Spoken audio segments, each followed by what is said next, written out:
ओम श्री गणेशाय नमः। हरे कृष्णा, राधे राधे। मैं कुसुम सिंह छत्राणी आप सभी का अपने चैनल शिव शक्ति में हार्दिक स्वागत करती हूँ। आज मैं आप लोगों को शिव महापुराण के चौथा खंड के 16वां अध्याय की कथा सुनाने जा रही हूँ। देव गणेश युद्ध तथा शिव जी द्वारा गणेश शिरोच्छेदन। ब्रह्मा जी बोले, हे नारद, अब तुम्हारे वचनों को ध्यान कर शिव जी उस बालक से युद्ध करने लगे। एक से एक पराक्रमी देवता और विष्णु जी तक उससे युद्ध करने लगे। एक से एक भयानक अस्त्र चलाने लगे। शिव जी भी अपनी सेना के साथ चिरकाल तक उस बालक से युद्ध करते रहे। बालक ने विकराल रूप धारण कर लिया। शिव जी आश्चर्य करने लगे। विष्णु जी ने कहा, मैं इसे मोहित कर परास्त करूंगा, क्योंकि यह तमोगुण वाला बालक बड़ा ही दुर्गम है। शिव जी की माया से विष्णु जी मोहित हो गए। गणेश जी ने उन पर परी का प्रहार कर दिया। यह देखकर शिव जी को और भी क्रोध आया। वह हाथ में त्रिशूल उठा उस बालक को मारने चले।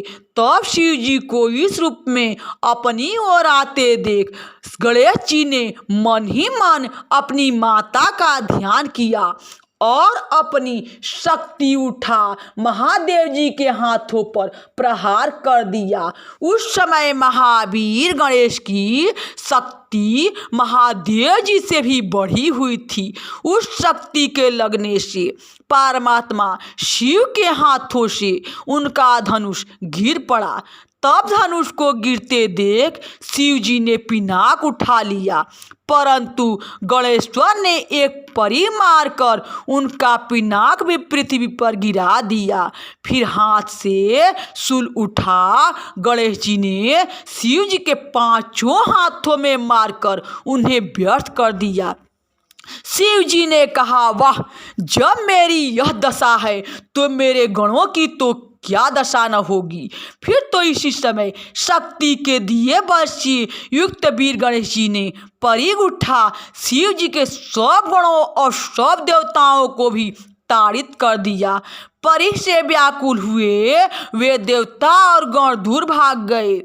विष्णु जी उस महाबली रणप्रिय गण को देखकर कहने लगे कि इसको धन्य है। हमने बहुत से देव, दानव, दैत्य, यक्ष, गंधर्व और राक्षस देखे हैं, पर इस गणेश्वर की क्षमता को कोई नहीं पा सकता। विष्णु जी ऐसा कहीं रहे थे कि शक्ति पुत्र गणेश ने उन पर भी अपने परी का प्रहार कर दिया। तब विष्णु जी ने शिव जी के चरण कमलों का ध्यान कर चक्र उठा उस परी के टुकड़े टुकड़े कर दिए। गणेश जी उसी खंडित परी से विष्णु जी को फिर मारने लगे, परंतु गरुड़ जी उनके सब प्रहारों को व्यर्थ कर देते थे। इस प्रकार महावीर विष्णु और गणेश्वर को युद्ध करते बहुत समय व्यतीत हो गया। इस बीच श्री गणेश जी ने विष्णु को मार मार कर मूर्छित भी बना दिया। फिर भी विष्णु जी उठ कर शिवा पुत्र के साथ संग्राम करते रहे। यह देख शिव जी को बड़ा क्रोध आया और उन्होंने त्रिशूल उठा शीघ्र उस बालक का सिर काट दिया। देवताओं और गणों की सेना निश्चिंत हो गई। हे नारद जी, उसी समय तुमने जाकर यह सब बातें देवी से कह दी और यह भी कह दिया कि तुम अपना मान किसी प्रकार भी न त्यागना। हे कलह प्रिय नारद, ऐसा कहकर तुम अंतर ध्यान हो गए। यहाँ शिव महापुराण के कुमार खंड के यानी चौथा खंड के 16वां अध्याय की कथा समाप्त हुई। बोलो शंकर भगवान की जय। हरे कृष्णा, राधे राधे।